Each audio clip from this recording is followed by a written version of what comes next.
Hi, my name is Paula O'Rourke from Parks Department in Kildare County Council. I'm an Executive Parks Superintendent and I'm also a member of the Climate Action Team for Kildare County Council. At the start of 2018, we started to look more at our maintenance practices, and one thing in particular hit us that by the end of 2018, we want to know how we're going to continue to maintain the public open spaces within the county for the future.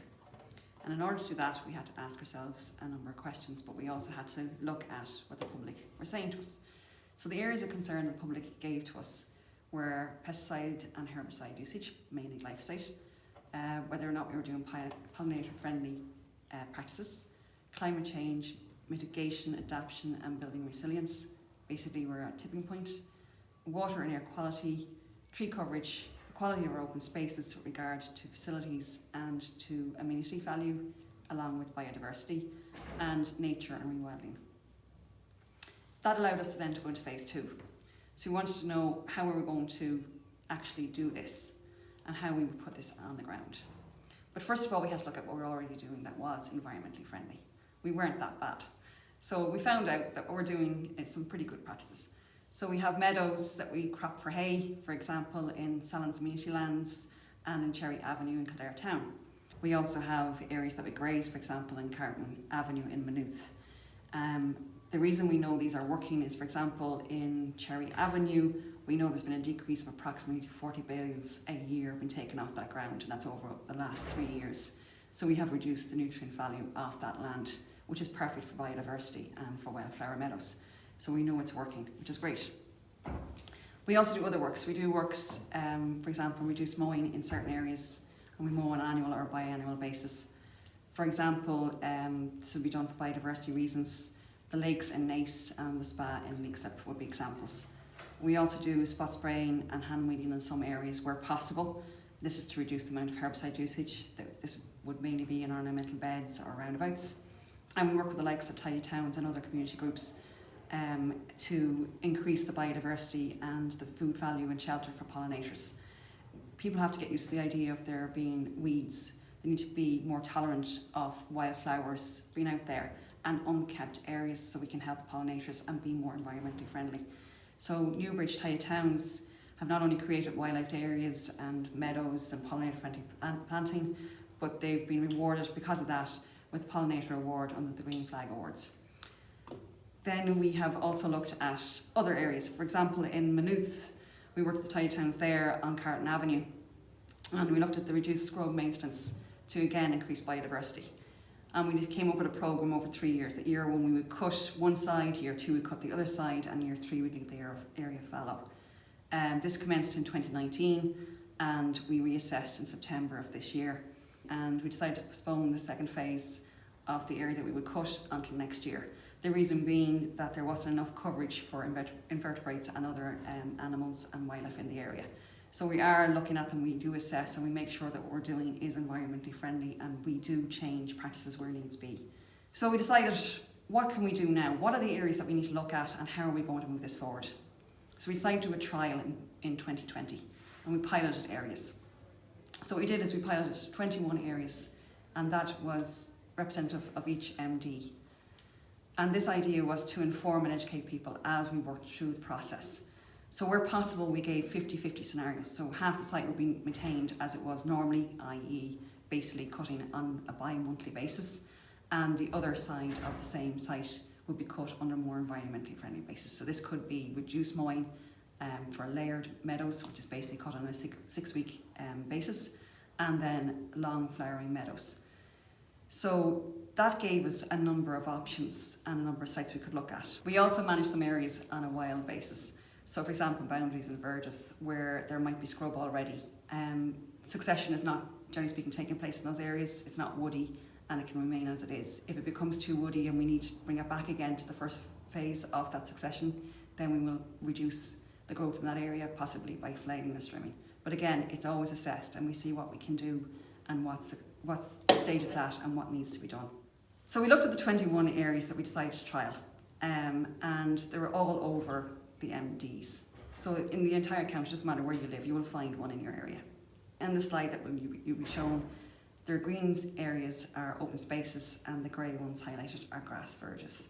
And you will see it lists there what the existing maintenance schedule was, what we proposed, and the percentage to be maintained as the new proposed maintenance schedule.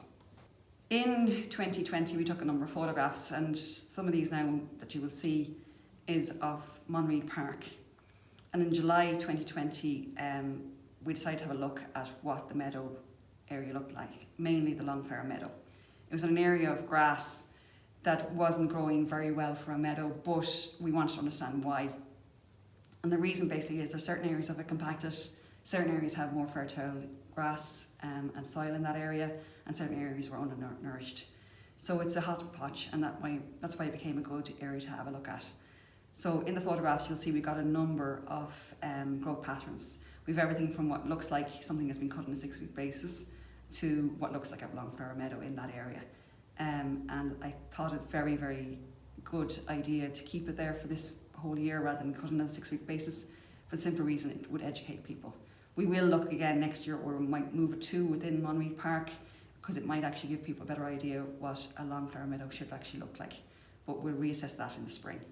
Then we had to look at how are we going to actually maintain these areas, what we use to cut them, and how we're going to harvest. So we have a number of tools available to us.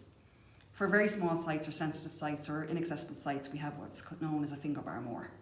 And it's wonderful for cutting areas that, for example, like Leaks of Spa, which is highly sensitive.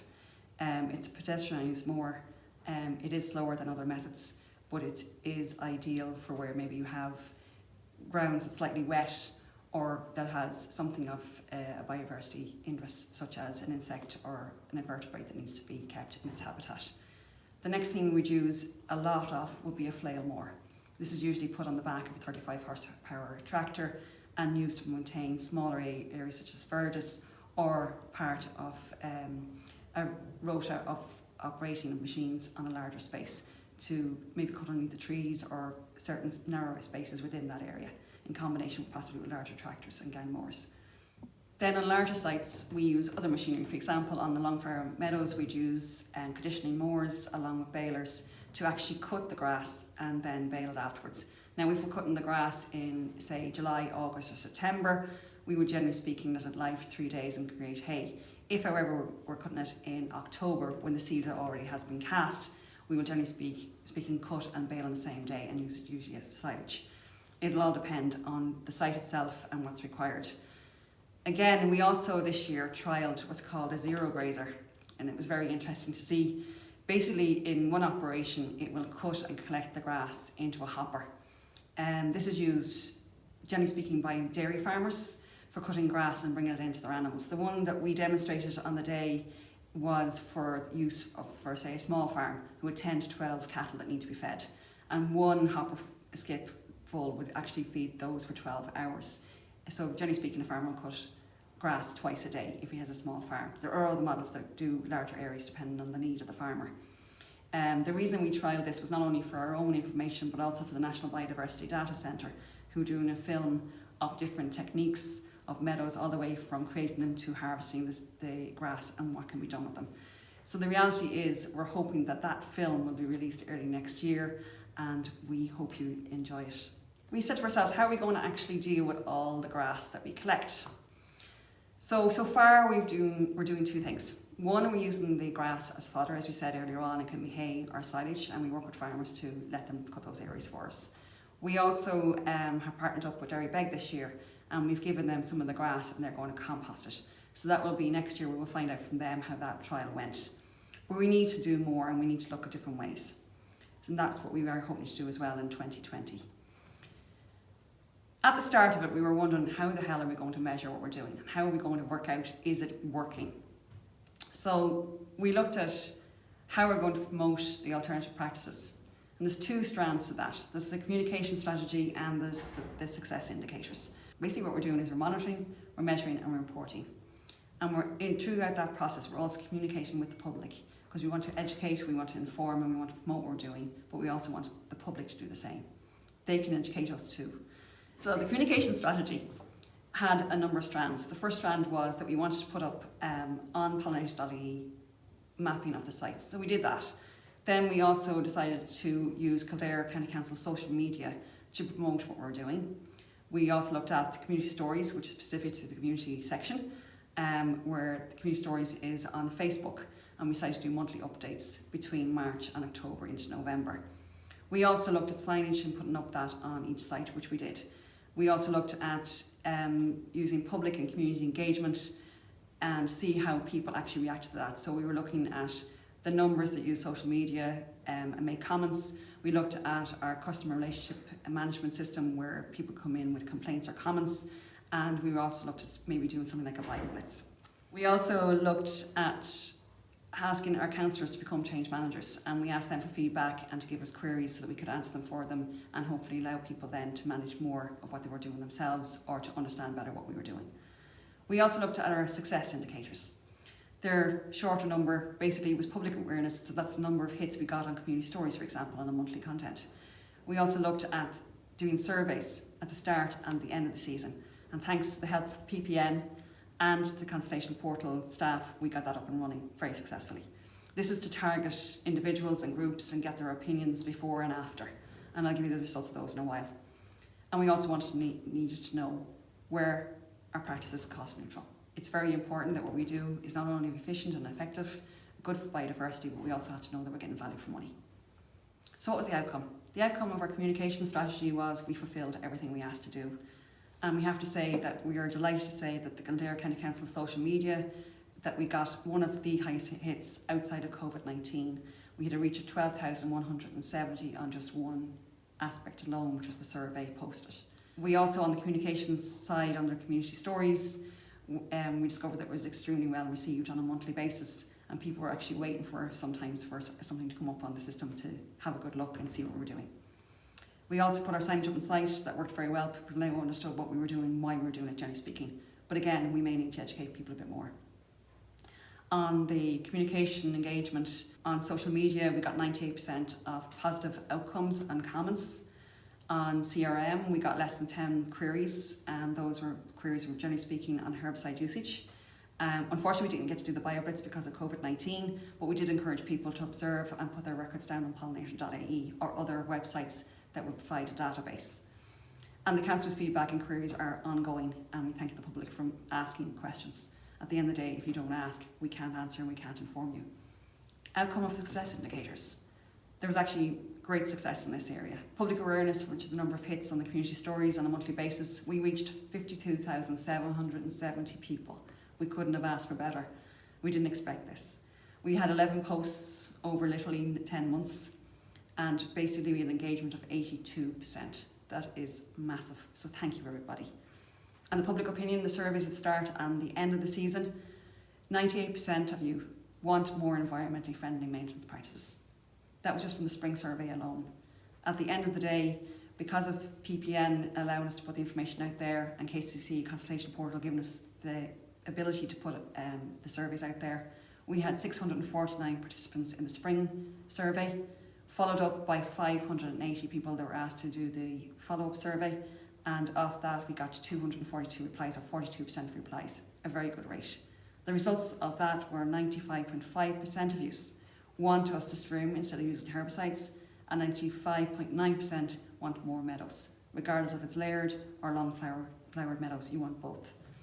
And the big news for us when it comes to managing this is not only is it good, but it's cost neutral. What we did this year in the pilots of 2020 has been cost neutral, which is fantastic. It hasn't cost us any more to maintain these areas in this way because of the way that the contractors have interacted with us. So we're delighted to say we hope to be able to continue this even further. Kildare Community Stories, we want to give you a bit more information on that on the Facebook page. Basically, they provided us with a window to give people information, and this we were delighted to do. So those posts that we said we'd do every month, we did them. We reached so many people, as I said. We've used hashtags Biodiversity Ireland and Biodiversity Kildare, and please use those and allow us to make sure that we reach as many people as we can. This allowed us to assist with people, not only in-house with our own staff, but out there in the general public, to inform you of what was going on, so you could be part of it. We did really enjoy putting the content together with the group, and we had wonderful fun doing it sometimes, as you'd often see us laughing and giggling as we do things. There were a few negative comments. However, I have to say the public rallied and generally speaking said to people, no, that's a small issue, look at the big picture, this is where we're going. The issues that were met were basically people were worried about vermin like rats or mice, the fact that there might be some ragwort in some of the areas, and that some areas might look a little bit unkept. But generally speaking, people were positive and wanted us to continue doing the pilots. So we have the survey results. Thank you all for taking part. It's been wonderful to see what you want and how you want us to do this. So I've put together a few slides showing the spring versus the follow-up survey, where the questions correlate. So generally speaking, most people who undertook the survey were from the middle to the north of the county, with fewer representatives from the south of the county. That's fine. Generally speaking, we just want to know what people think. These are the most populated areas anyhow of the county, so that you would expect to have higher numbers from those areas. So thank you for being participants. The spring survey, we wanted to know what was more important to you. Did you want somewhere that was manicured or somewhere that was more kept more for biodiversity and pollinators and more environmentally friendly? You said yes overwhelmingly. 96% of you wanted it for biodiversity. We also want to know then the follow-up survey. Did you prefer the appearance of the areas that were kept now as layered meadows, the ones that were cut on a 6-week basis, or those that are kept as long flower meadows?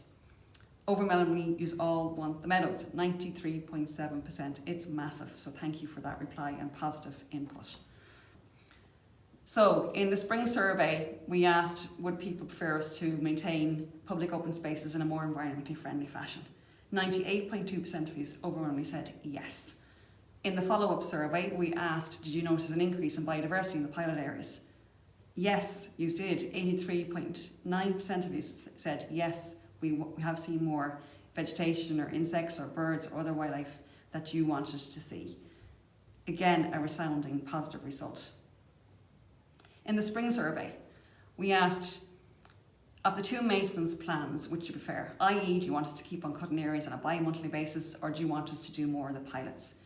Overwhelmingly again, the vast majority want us to try out these pilots and be more environmentally friendly.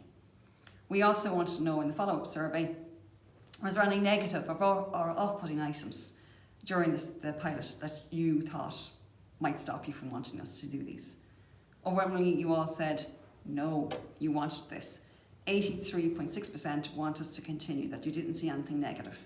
16% of you did see some negative points, but that's okay, we'll work on them as best we can over the coming years.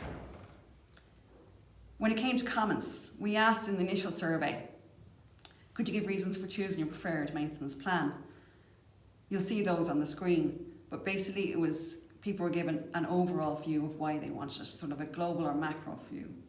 When they came to the follow-up for the survey, people started to understand more the practical process involved and how that could be improved, and items they wanted to address. For example, better signage or more education of people so they understand what's happening out there, why we're doing it, so that the people didn't have to ask as many questions. So we'll try and do more on that. So that was the end of the comparable questions between the two surveys, but there are more answers in the follow-up survey. So we asked, would you prefer more meadows to be allowed to develop naturally across the county? And if so, which type? And basically, you said, we want both types, whether it be short or long meadows. And I have to say, 95.1% of you said you want both types. That's brilliant. It basically has given us the mandate to go forward and do more. Also in the follow-up, we asked, would you prefer us to trim the edges or around obstacles rather than spraying? Resoundingly, 95.5% of you said, yes, please do. So where do we go from here? So from 2021 onwards, what are we going to do?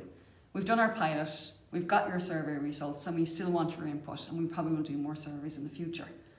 But what we want to do now is look at 2021 and how we're going to maintain the county's open spaces from now on that the parks have control of. So we want to expand the programme. So over hopefully the next 3 to 4 years, we want to maximise any area that we can do as a layered mowed area and or long flowered meadows. We want to reduce the amount of spraying by introducing more trimming. We want to look at opportunities to dispose of grass cuttings in a more sustainable manner, rather than put into landfill or other areas. So again, we're incorporating with more farmers perhaps, we might be looking at energy uses, etc. So if anybody has ideas out there, you can come forward to us and ask us, and if we can assist and see if there's anything else we can work with you on, we would love to hear from you. We want to support the education and awareness opportunities that are out there through the PPN, through Facebook, through social media, through doing something like this, which I don't normally do. So if there's a way we can do that, we love to do it. We want to encourage the public to support the education of those around them. Look at your grandparents. They have worked land in a way that was more sustainable than we are doing today. Ask them about how they did it. Ask them how they could help you understand that. It might be just doing a bit of DIY yourself, growing some vegetables and looking at how you can do that in a sustainable manner. And that might then lend itself to how you actually maintain your garden or the area around you and help out maybe your tiny towns to do more in the area. You are part of the system. Make sure you do it right for yourselves and for your community. Be proactive. We also want to continue advances in scientific research, and we're looking at working with the likes of Maynooth University and Teagasc to see if there's ways out there that we can do maintenance in a more proactive, biodiversity friendly manner. Why are we doing this? Well, we all know we need to be more sustainable in how we're doing things. We need to build resilience in our communities. We need to build resilience in our open spaces, in our wildlife, in our ecology. We can't keep going as we are. We must manage it in a way that allows the planet to heal and allows all of us to sustain life. No us, no world. Remember, the planet can live without you, but you can't live without the planet. So we'd just like to say thank you very much, and we hope to have your continued support onwards. Thank you. Bye.